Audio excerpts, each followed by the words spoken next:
LEGO Fright Night is an older theme from all the way back in 1997, and this was one of LEGO's earliest endeavors into a more horror-focused theme. It had a lot more supernatural and dark fantasy elements. The Fright Nights themselves were a new faction who weren't ruled by the king, instead they were ruled by Basil the Batlord, which is a great name. Or here in the UK, we actually call him Count Batlord. And considering his obsession with bats, I'm assuming he is a vampire. I couldn't find it in the wiki for the original release, but the updated CMF version just called him a vampire. He also worked with Willow the Witch, or as she's called here in the UK, Hubble Bubble, which I think I prefer that name. And those two were the Fright Nights would terrorize the lands. Although pretty much like every single older LEGO theme, there's conflicting stories and information. In some, Basil is actually a hero trying to defeat the evil witch, and in others, he's her subservient, and she's the true leader. But I definitely prefer the Fright Nights being an evil faction. It makes them a lot more interesting. And of course, like every cool theme, it lasted 1 year, from 97 to 98. Then it was unfortunately cancelled, but we did get a lot of great sets. So let's go back 30 years and check out LEGO Fright Nights. Starting off with the smallest set, we have the Batlord, which contained a massive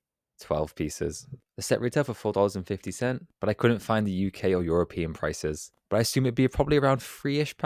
So an incredibly cheap set, especially for how good it is. We get the main character of the theme, Basil the Batlord, or Count Batlord. And he's by far and away the best minifigure from the theme, one of my favorite all-time LEGO minifigures. I love the introduction of the new Bat Knight helmet. It's such a cool design. And he comes with a bat staff and the classic LEGO sword. In terms of printing, he has a really great torso print, and he even comes with a printed cape with the Fright Nights emblem on it, which is really impressive to see from a set from 1997. And I love the face print. Reminds me a lot of Lad the Impaler, which I'm sure was the inspiration. And there isn't really a build to this set, as it is just the classic dragon mold, but it's one of my all-time favorite classic LEGO pieces. It's just such a perfect design, and this was a black variation, and it came with some flaming wings. So overall, not too much to say about this set. It was just such a great price. You get an amazing dragon mold and the main character of the theme. Next up, we did get a lot of promotional polybags and sets, and depending on which country you're in, some of them actually released as official sets. It gets a little bit confusing. Up first, we have the flying machine, which contained 19 pieces and retail for $2. So this is probably my least favorite set from the entire theme, but I can't complain as it was so cheap. It's a great cheap way to get Basil the Batlord, who's the same design, although he doesn't include the cape piece. We get a small little build, which I'm not sure what it's actually supposed to be. Well, obviously a flying machine, but it doesn't really resemble anything, but I do like the crystal ball on the front of it. So not much to say, really just a cheap way to get the main character, so I can't hate on the set. Our next set was another promo. We have Witch and the Fireplace. This set contained one of the main characters of Willow the Witch, or as I said, Hubble Bubble here in the UK. She was actually the first ever witch minifigure. She has an amazing face, torso, and dress print, and I believe this was the first time to get the wizard's hat in black. She comes with a magic wand, we get the crystal ball as well as a bat, and a decent little fireplace build. And finally, the set includes a black cat. I'm not sure if this was a new mold or not. Overall, this was my favorite out of the different promotional sets. It's a great little build, and you get an amazing minifigure of one of the main characters. Our next set was another promotion. We have the fire cart. This contained 20 pieces, and once again retailed for $2. And as the name suggests, we do indeed get a fire cart. And it's a great little build. You get a set of flames in the front and a barrel on the back, which is actually a pretty cool touch, as I imagine it's supposed to be filled with oil. You get a handle at the back and then some wheels, so you can roll it into battle. Okay, that was awful. And you get one Fright Night minifigure who looks great. Really great printing, and he comes with a crossbow. So once again, you're probably sick of me saying this, it's another great cheaper set. Fun build and a great minifigure. The next set, as you can probably imagine, is another promo, this time the crossbow cart, which also contained 20 pieces and retailed for $2. I once again really like this build. The cart is a nice design. I love the 3 crossbows on the front of it. And you do also get the amazing bat emblem shields, which are really cool pieces and prints. Then finally, we do get another great Fright Night minifigure who comes with a spear. Our next set, you can probably guess what it's going to be. It's another 20-piece promotional set. We have the flying machine. So this came out in 1998. So a year later than the original one, and it's a massive improvement in my opinion. The build is a lot more interesting with the wings, and you get the same great Batlord minifigure. The next set we have is the treasure guard or the treasure chest. This released both as a polybag as well as a box. It contained 22 pieces and once again retailed for $2. We get another simple cart build, this time with a chest on top of it with some gold coins and a sword and spear on the back. Then we get another Fright Night minifigure, who's probably my favorite of the knights. I love the helmet mold, and he has some great printing. It's a really, really cool design. So like I'll keep saying, it's another great cheaper set. We have finally made it to the last polybag.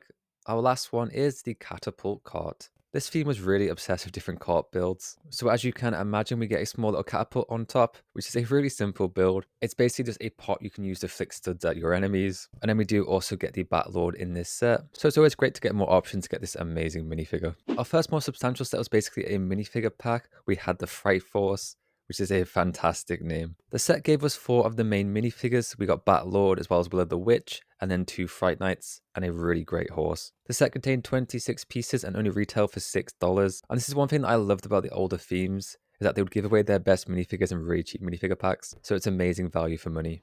The next main set was Batlord's Catapult, or here in the UK it was called Hubble Bubble's Ballista, which I definitely prefer that name as it's a lot more ridiculous. The set contained 51 pieces and retailed for around $7. It's nice to finally see a proper build. We get a small horse and carriage with a coachman, and in the back of the carriage actually has a catapult feature, where you just push the plank down and some studs will come firing out of the barrel. And it also holds some spears and weapons at the back. We get 2 great minifigures. We get the Coachman, like I said, as well as one of the Fright Knights. Our next set is one of my personal favorites. It's another one from 1997. We have Witch's Windship, or Hubble Bubble's Dragon Air, which sounds like an awful airline I would definitely not fly on.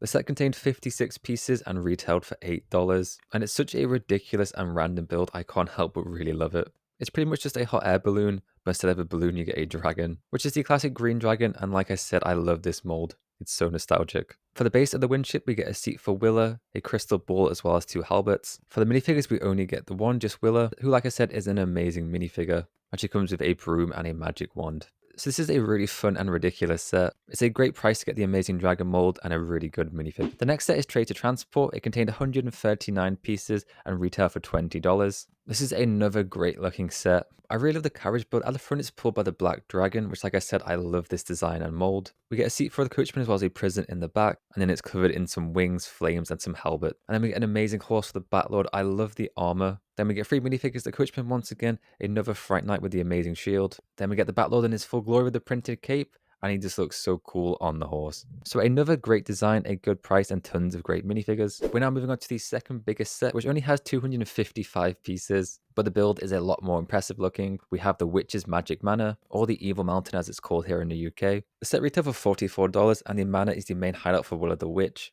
It has that classic old school Lego design with the big rock pieces. At the front we get a massive boulder which you can drop on the enemies. It looks like something out of Looney Tunes. Then we get a few different rooms, the best being the magic room with the crystal ball and some potions. We get a few secret entryways, and another ridiculous Willa vehicle with the flying broomstick helicopter, which is another really fun design. And then we get the classic dragon once again. We get 5 minifigures, of course including Willa or Hubble Bubble, 3 great Fright Knights, and then an exclusive Dark Forestman, who's another fantastic minifigure. So this was a really great set. It's a nice build, and you get lots of great minifigures. Then finally we have the best and the biggest set, the Night Lord's Castle, or Count Batlord's Kingdom here in the UK. It contains 601 pieces and retailed for $80. And according to the wiki, this is actually the tallest Lego castle set ever made, which makes absolute sense as there is a ginormous tower on top of it. I really like the castle build. The ground floor is completely walled off, and you do get a gate which can open and close. And there's a platform above it for the Batlord. There's 2 sets of walkways to place your minifigures, and there's also a cauldron you can drop some studs on your enemies. Inside the bottom room there's a throne for Count Batlord, and I also really love the Fright Knight's flag on top. The tower is pretty much centered around the witch and magic. There's 4 floors. On one floor you get a bookshelf and some scrolls and potions. There's another floor with a crystal ball. There's a treasure chest floor, as well as a prison floor to capture the royal knight. And finally on top you get an observatory with a telescope. In terms of side builds you get 2 horses, one of which is the amazing armored horse. And then finally you get the black dragon, who is actually called Draco. I don't think I mentioned that. We get 7 minifigures, including 4 Fright Knights, Willa the Witch, as well as the Batlord. And then we do get a royal knight who's been taken captive. So overall, this is a really good set. It's really unique compared with some other castle builds, and you get all the main minifigs. And that is unfortunately it for LEGO Fright Nights. It was a really cool theme. I love the fantasy and darker elements. We got lots of great sets, especially the castle and the manor, and some really amazing minifigures. My favorite being, of course, Count Batlord. But most importantly, everybody, let me know, what did you think of LEGO Fright Nights, and which one is your favorite set? As always, I hope you enjoyed the video. Please remember to leave a like, comment, and subscribe. I'll catch you all next time. Bye-bye.